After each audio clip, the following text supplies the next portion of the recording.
Getcha Some Radio. There's a big difference between being an introvert and being shy and having social anxiety.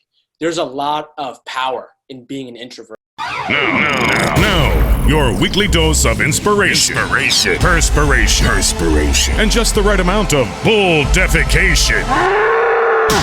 The Getcha Some Radio Show with your host, the Vice President of Making Shit Happen, Terry Lancaster. Hey everybody, welcome back to the Getcha Some Radio Show. Terry Lancaster here, and excited about today's show. You guys who have been listening and watching for a while, you know that it's for salespeople and entrepreneurs. You know I'm a salesperson and entrepreneur, and you know I end up talking a lot about introverted salespeople and entrepreneurs because that's kind of my thing. That's where I come from. So today we're going off the deep end, whole hog into the subject of shyness and introversion. Today's guest is a child of immigrants who grew up in a time in America when it wasn't necessarily popular to be a child of immigrants, and consequently he ended up not speaking out loud to strangers for the first 18, 19 years of his life. And But boy, howdy, what a last couple of 3 years it's been. He's turned this around. In the last 3 years, our guest Mark Metry has been hosting one of the top 100 podcasts in America. He's interviewed some of the best-selling authors in the country, some great minds. He's taken a lot from them, and he has a brand new book that's just come out this week. It's called Screw Being Shy. We're going to talk about the difference between shyness and introversion and social anxiety. I'm super excited to talk about that. And we're going to talk about how to overcome all three of those to accomplish what you want to accomplish in your life. We'll be back with Mark Metry right after this. If you're sick and tired of being sick and tired, if you're struggling to be perfect, hoping for average, and settling for anything less than the life you were born to lead, you can do better. Better. Self-help for the rest of us. The groundbreaking new personal development book from Terry Lancaster. Get your free copy today at terrylancaster.com. So you know how in all the commercials they have the fast-talking guy at the very end and he gives you all the important information? Well, I'm going to give you the disclaimer right up front. This book will not make you a millionaire or a movie star. It's not going to give you six-pack abs, and it's not going to give you gleaming white, perfectly straight teeth. But perfection is overrated. It's a fantasy, and it doesn't exist in nature. What this book will do is give you proven strategies for making your actual life better. You can build a better life, one better decision at a time. Better.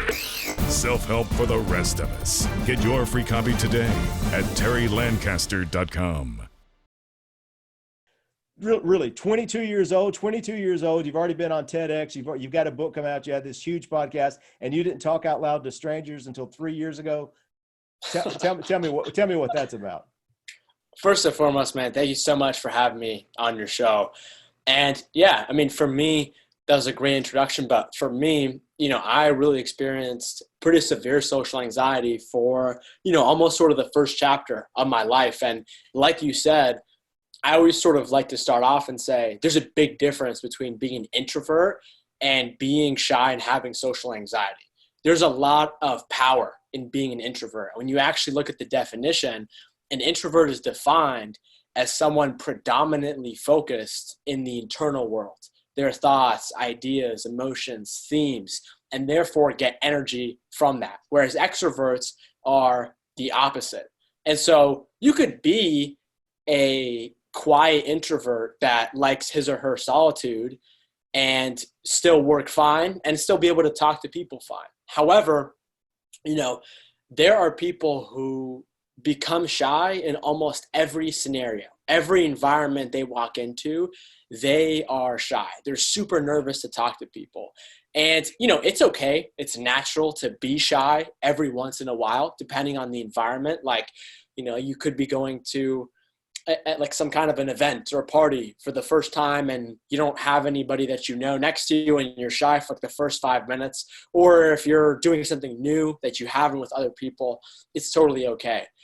But for some people, about 10% of adults and up to 40 to 60% of kids and teenagers have this issue where they are repeatedly shy in every single environment, every single scenario they are into. And so what happens is if that's not dealt with, then that can eventually become social anxiety, where their body and mind has formed a feedback loop that activates their nervous system whenever they have to speak to someone in a way that they're not even conscious of it. And it is just very much controlling their lives. And so for me, I am an introvert, and I was also shy and socially anxious, but yet I love people. I'm a very sociable person. And so almost every single day when I was growing up, I thought to myself, like, man, I wish I could just be myself. Man, I wish I could just say what I actually wanted to say in that moment. But instead, my brain would overthink it, and it would convince me not to open my mouth. And so essentially, I just decided to write this book at being 22 because I went through this problem in my life. And eventually, when I was 18, the way that this sort of evolved was it evolved into more issues in terms of my mental health, in terms of depression. I was obese for a while. Eventually, I sort of, was on the line of suicide, flirting with suicide. And then I looked at the data, and you see social anxiety is one of the most common anxiety issues in America. And it's very much correlated to substance abuse and social isolation down the road, both of which are correlated to suicide, which kills 850,000 people every single year. And so I was just kind of looking at these things. I was looking at my experience. I'm very much in like the whole entrepreneurial, self-improvement, self-development world. And I had yet to see a book that kind of has my methodology and my approach with, not just like me talking about my story or me just being anecdotal, but, legitimate scientific research that has been done by people much smarter than me, like neuroscientists and people at universities that speak about this stuff. And so, I sort of married a couple of those concepts together, and I made this super short and easy to read book for anyone who doesn't want to be shy anymore. And it's funny because everyone gets confused on that. And fortunately, there's been a lot more information over the last few years. When I was your age, I didn't have that, and I knew that I was uncomfortable in certain situations. But I also knew I wasn't shy. I'll talk your ear off if in the right situation. But in the wrong situations, I don't want I don't want to do anything. And I love speaking in public, and I love doing the podcast. And I was a disc jockey when I was your age, so I've always been a performer. Nice. I've always been out there. But in certain situations, I just didn't. And I have a very particular situation. My social anxiety only happens in group settings. If I'm at a cocktail party and all of a sudden there's a bunch of people I don't know and I have to make small talk with a bunch of people all at once, like I really don't function well in that. And one-on-one with anybody, I'm fine. But in social and as a 22-year-old hanging out in bars and trying to meet women, that ended up being a problem, right? So I dealt with the problem the same way you apparently dealt with the problem, and a lot of people dealt with the problem. Is I found my courage in the bottom of a bottle. And liquid courage and liquid rhythm, baby. That got me where I am. So I don't want to downplay it too much, but it did lead to a lifelong. It wasn't really a struggle, but a lifelong leaning into alcohol to help loosen that social anxiety until I until I decided that was too much and I quit drinking. And part of that was because I discovered who I am and what introversion meant. And I could be, personable, and I could be out there with people, but then I had to lock myself in a room for a long time to recuperate. And once I learned that, I think my introversion is a superpower now. But I think it does people lean into it and deal with it a lot of different ways, including dependency on alcohol, which was part of my downfall, which I struggled with, and looked like you did too. Yeah, absolutely, man. And so I'm super glad that my dependency on alcohol was cut very short. And for whatever reason, like, I thank God, like, for some reason, like, alcohol just does not settle well in my stomach at all. And so I did distract myself with alcohol for a period of time. But I mean, thank God I don't really participate anymore for like whatever. And so, but here's the thing. I mean, when you look at it, this is a very, very common story. I get emails from people who are socially anxious, and they tell me, I can't go to sleep at night without drinking alcohol because my body won't stop physically shaking or reacting in a negative way. And so I'm very fortunate, with all this, just to say, like, I'm very fortunate to not have had this issue. And so I've never really struggled with, again, not necessarily an addiction, but a substance-based dependence. And so I talk about this in my book. And I mean, even aside from mental health purposes, I mean, alcohol is the third leading cause of preventable death in America, and it leads to so many other issues. And so for sure, I think, you can enjoy a drink every once in a while if you're that maybe healthy kind of person. But I think some people should just maybe steer clear of it. And if you think that you are actually addicted and you have a serious problem, I think you definitely need to seek professional help for sure, because, there's a lot of shame around getting help and asking for help, especially with sort of a personal dependence like that. But I mean, your kids are going to thank you 10 years later. Your kids are going to thank you 15 years later. And so that's what I said. But with that being said, I see this not just with substances. Substances is common because it can quickly chemically change your state quickly. But I mean, you can do this with whatever. It could be with a different drug. It could be with a different substance. A lot of people do this with food. A lot of people do this with desserts.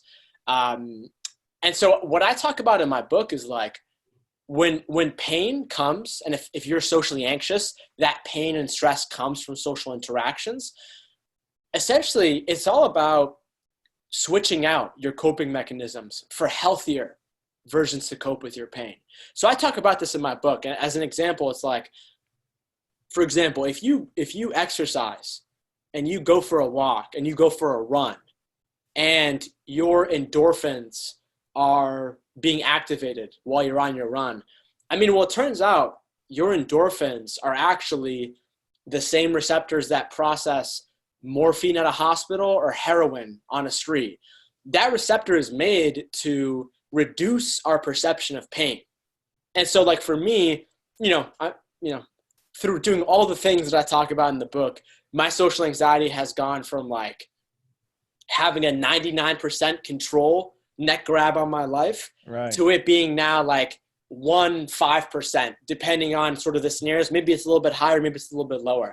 And so for me, like if I have to go do like a speaking gig or I'm giving a keynote or something, I will almost always make sure I do like a significant amount of cardio to sort of put in that healthier coping mechanism versus, the negative coping mechanism that may feel good for an hour or two, but it has negative health consequences that make it actually worse to not be socially anxious. And so at a big perspective, that's what I think it's all about. And, I talk about, like, at the end of my book, there are exercises, there are questions for people to ask themselves at the end of every chapter. And sort of like in my first chapter, I tell people to get a better idea of what the relationship with pain looks like. Because believe it or not, it's not necessarily, depending on the scenario, it's not about the alcohol. It's not about talking to that girl. It's not even about social anxiety.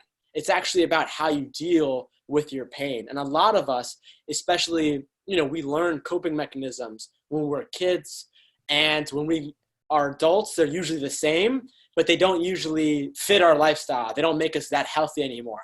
And so a big part of it is sort of not leaning in towards those vices, because that's very much a Band-Aid solution. And the matter of the fact is like I made a post about this on LinkedIn, and I said 4 tips on how to network better if you're an introvert. Right. And my number 1 was, don't rely on a Band-Aid fix.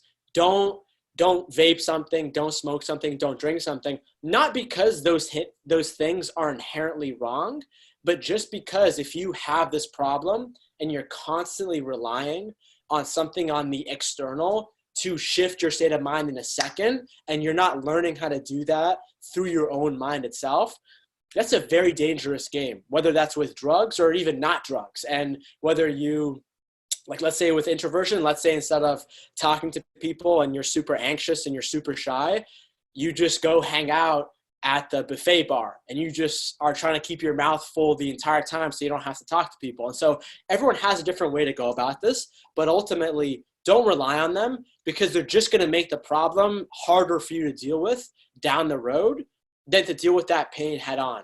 And then I talk about like one of the best things to do too is like a big part of it is talking to other introverts. And so if you're just beginning to do this, if you're just beginning to talk to people and you go to a party where there's like a ton of groups, maybe there's some groups that are, you know, you came late, some groups are already talking, some people you recognize, you're almost always though, you're going to see people who are maybe like on the outskirts or maybe on the perimeter. They might be, you know, just like standing there or sitting there by themselves. They might be trying to, fake distract themselves on their phone when in reality they're just awkward and they're trying to talk to someone, but they don't want to look alone. And so if you can just start approaching yourself to just introverts like one-on-one, at least someone that doesn't look distracted, that's going to slowly start to build like some of that social confidence that you have of like, oh, I just talked to that person and he's a totally normal guy. And then you just keep doing this. And then maybe you could even form like your own group with like 3 other of those introverts that you meet.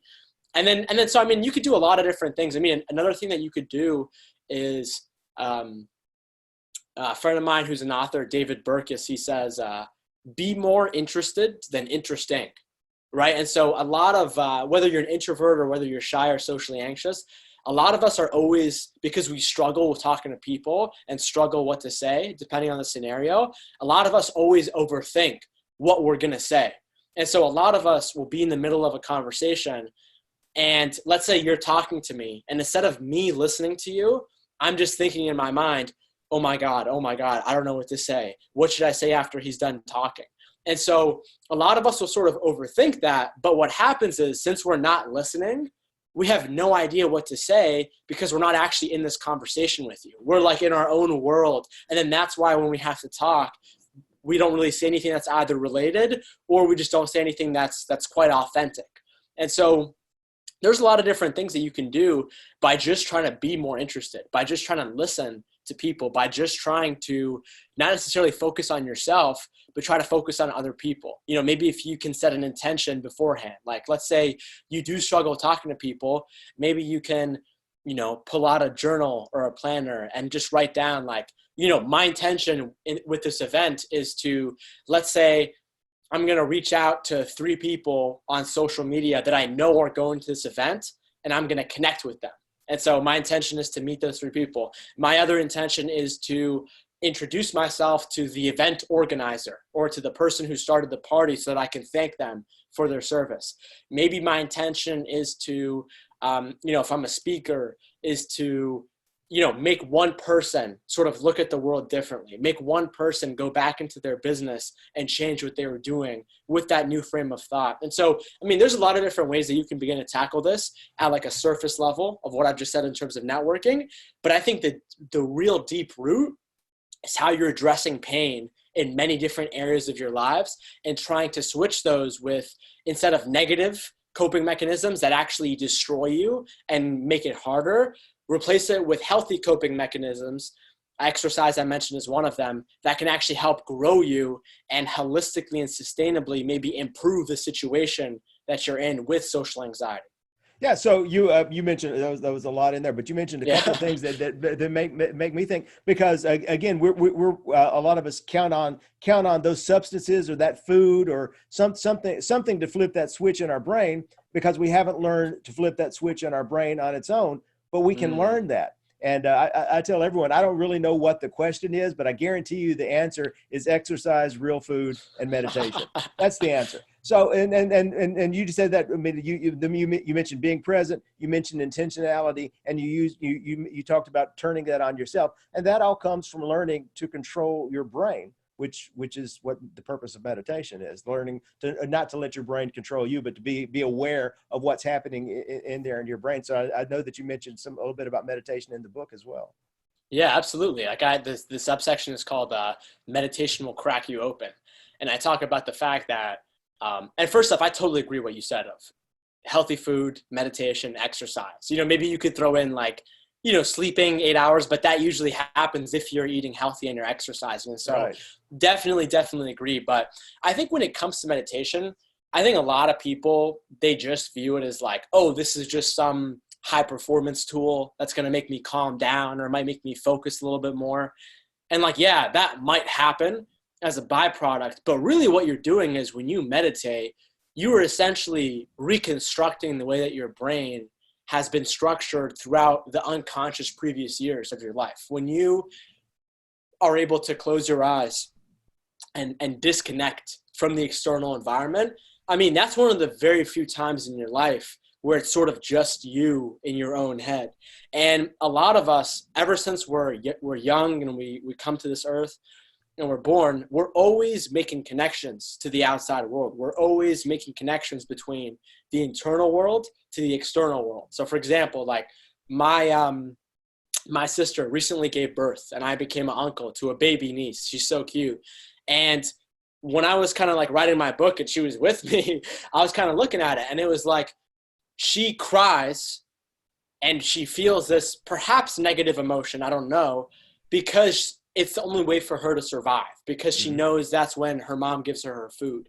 And so we're constantly making these connections throughout our entire lives between internal emotional states and either what or what doesn't happen from the outside world and vice versa. And some of those aren't even right, or some of those are now obsolete.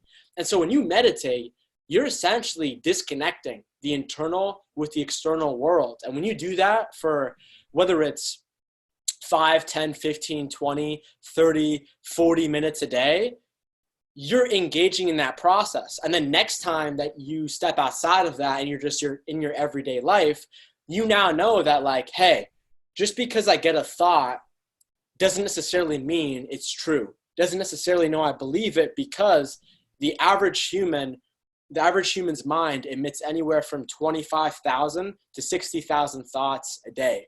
Some of these thoughts are conscious, we know we think them, and some of them are unconscious, and they're just sort of like running the script, almost as if like you were a character in a movie, right, and someone hands you a script of what you're going to say, this, and that. And 80% of those thoughts are almost identical from the day beforehand. And so when you meditate, you essentially realize this pattern, and you see that a thought is just going to come after the other one and another one and another one. And it's almost like just waves crashing on the ocean. You can't stop. And it's like, there's this quote by a woman by the name of Emily Fletcher. And she says, your brain thinks the same way that your heart beats. Beat, beat, beat, beat, beat. You can't change it. The only thing you can change is your reaction, your response to that. And then when you meditate, it literally reconfigures the way that you are seeing life and the way that you can respond versus react. And so, I mean, I totally agree. Eat healthy, meditate, do exercise. But essentially, that's a big part of it. Another thing that I talk about in my book is exposing yourself. You know, so when it comes to like things that people can take action on, I think once you've identified your fear, it's all about exposing yourself to that fear. And that seems very simple and rational. But for me, I remember when I kind of first realized I had social anxiety, and like I made this plan for myself of like, hey, Mark, I'm going to try to go outside today and talk to a random stranger. And I tried to do that, but I literally couldn't get myself to do it. I could not get myself to open my mouth and talk because my nervous system would just literally tell me I'm dying because I had social anxiety for so long. And so I had to realize, like, what could I do to decrease the emotion of fear in my physical body and in my brain? And then that's where you get into, you know, healthy eating, because if you're giving your body the right kinds of nutrients and fats it has, it might not react in a way. And for some people, if they're malnourished, if they're not getting the right kinds of nutrients, anxiety might happen as a side effect. Same thing with exercise, same thing with meditation. And so I think you can use these things and other forms to almost like reset your biochemistry, use your biochemistry as a foundation. And then personally for me, as I started to eat healthy, I stopped eating a ton of artificial crap, stopped drinking alcohol, started exercising, started sleeping well, started meditating.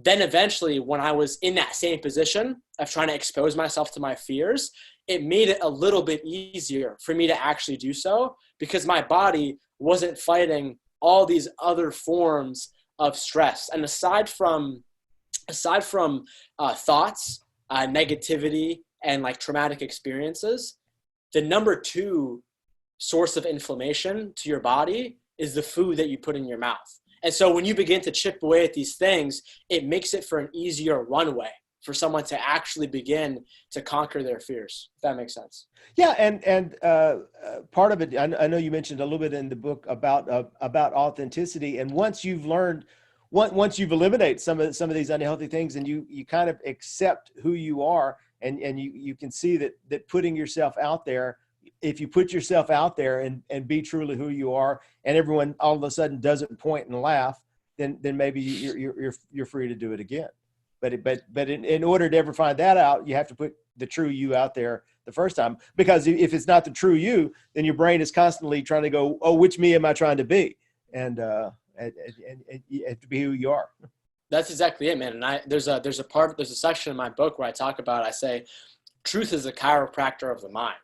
And the fact that, like, I didn't even know this, and I think most people don't, but every time that you lie to either someone else or to yourself, and usually people that have social anxiety, they lie because they have a low self-esteem and because they have a low self-confidence. And so they feel like they can't admit the truth because they are not worthy, or they always feel less than. And so a lot of people with social anxiety, and quite frankly, a lot of other potential, mental health or brain health conditions, can be more prone to lying because they think less about themselves. And they're always trying to be like, oh man, I can't have that person think less of me or whatever. And so I talk about this in my book, and it's like, every time that you lie to someone, what you're doing is you're essentially taking that true, authentic you, and you are putting it second place. You are putting it in the back of your life, and you are creating this fake artificial version of yourself, and you're putting that towards the front of your life. You do that a ton of times, and next thing you know, you don't even know who the real authentic you is anymore. Like for me, I felt like when I was kind of growing up early in my life, I was in touch with the true authentic me. But as, things happen, problems arise in life like they all do, then you kind of potentially believe the world, and you almost lose that connection, and you have to change the way that you live, not knowingly, which ends up, not being potentially as great. And you talk about, when you actually get out there and you open yourself up and you realize that people don't laugh about you, then that definitely gives you confidence. But, for someone who, hasn't exactly realized that yet, what they still don't know is that, all of those voices that tell them that they're going to lose, that they suck and they fail, all those just came from their past life. And like for me, when I was kind of realizing this, I was like, wow, the reason why I think I'm a loser, the reason why I think I'm not worthy, the reason why I think I can't talk to people, or like I just suck, I'm a bad human, is because I was told that by a ton of other people who were either racist or bullied to me, which, meditation is a major part of helping you realize which are your thoughts and which aren't your thoughts, and what you've internalized as sort of your brain's defense mechanism to help you survive, to try to collect feed data and give that back to you, is actually wrong. Yeah. And so I think before someone realizes that, that's their biggest problem. The biggest problem is actually what's going on from what they've sort of recorded, and how that's putting fears on what they think will happen in the future, when in reality, that might not even be true, and they're actually just locked inside of their own minds, and they can't actually be their authentic self, because the mind, the brain, is the master at playing this game. It's the master at doing what it actually does at all time. Your brain knows more about you than you know about yourself, and so when you it knows where the bones are buried.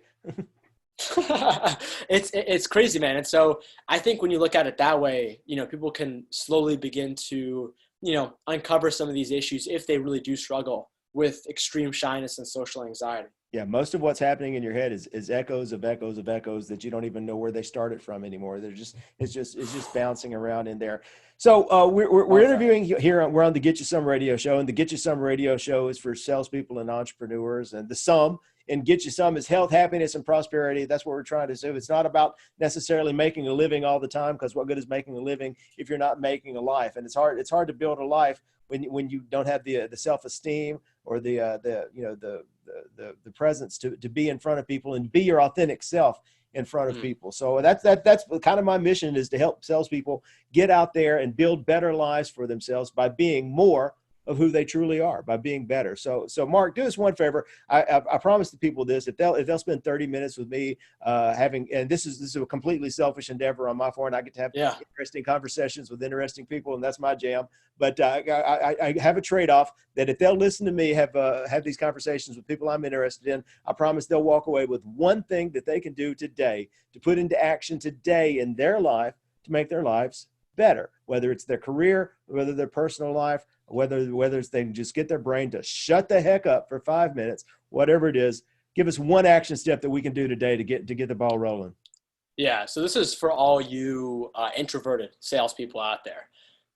My general motto in life is do not take the path of least resistance.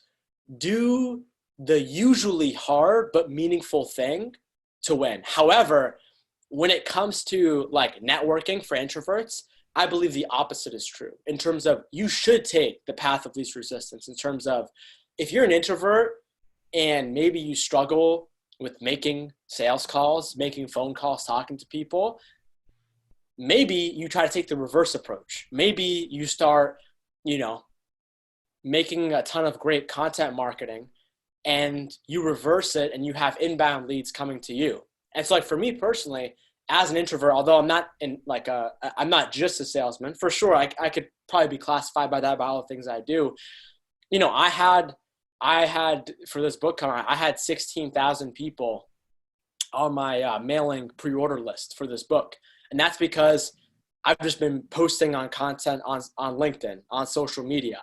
And so for me as an introvert, I've definitely had to do it, but I don't necessarily try my best to make like explicit requests from people. And so I just make a ton of content, use that as a magnet, and that gets people coming to me. Whether that for you is doing something similar, whether that for you is saying like, let's say you are making content, but all the salespeople around you are just making video content, but you maybe feel awkward because you don't want to do video. Maybe you should just become like an amazing writer. Maybe you should just write the best possible sales copy you could, because that fits your own communication model. Maybe you have trouble with video, but you still like talking to people. And so you just start a podcast that's audio only that makes you a little bit more comfortable. And so when it comes to, networking, getting your name out there for introverts who are salespeople, take the path of least resistance. Choose the best communication style for you, because that's going to get you way more efficient results. Yeah, I do a lot of coaching actually with younger people as well. And one of the things I tell them is it's a lot easier to improve your strengths than it is to improve your weaknesses. So find out who you are and lean into that, man. Lean into that. Mark, I appreciate you, brother. This has been fantastic. I love having you on your show. I can't wait to finish reading the book. I only got to skim it for this weekend for the show, so I'm going to go back and read the whole thing because this is all fascinating to me. The book is Screw Being Shy. It's available now on Amazon. That's correct? Yep, 100%. So we're good to go on there. Get out there and order that and take a look at that. And the podcast is Humans 2.0. You need to give that a listen. Great guest on there. I love the guest list that you've had on there. So a lot of great stuff going on. And how would folks get in touch with you other than that if they needed to reach out, Mark?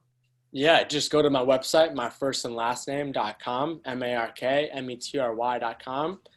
Thank you so much for having me on. You're a great podcast host. I loved all like these little quotes and stuff. I'm gonna have to steal some of those from you. Well, hey, that's how I got it. I had somebody. That's the great thing about podcasting. You have all these great stuff on, and it starts echoing around in your brain, and all of a sudden, I'm talking like all these smart people I've been talking to about this stuff. Mark, I appreciate you, brother. Have a fantastic day. Best of luck on the book, everyone. We'll see you next time. Get You Some Radio. You've been listening to the Get You Some Radio Show. Subscribe today at terrylancaster.tv to hear more episodes, win valuable cash and prizes, and get free training to help you create an army of buyers who know, like, and trust you before they've ever even met you. It's a big, wide world, boys and girls. Get out there and get you some.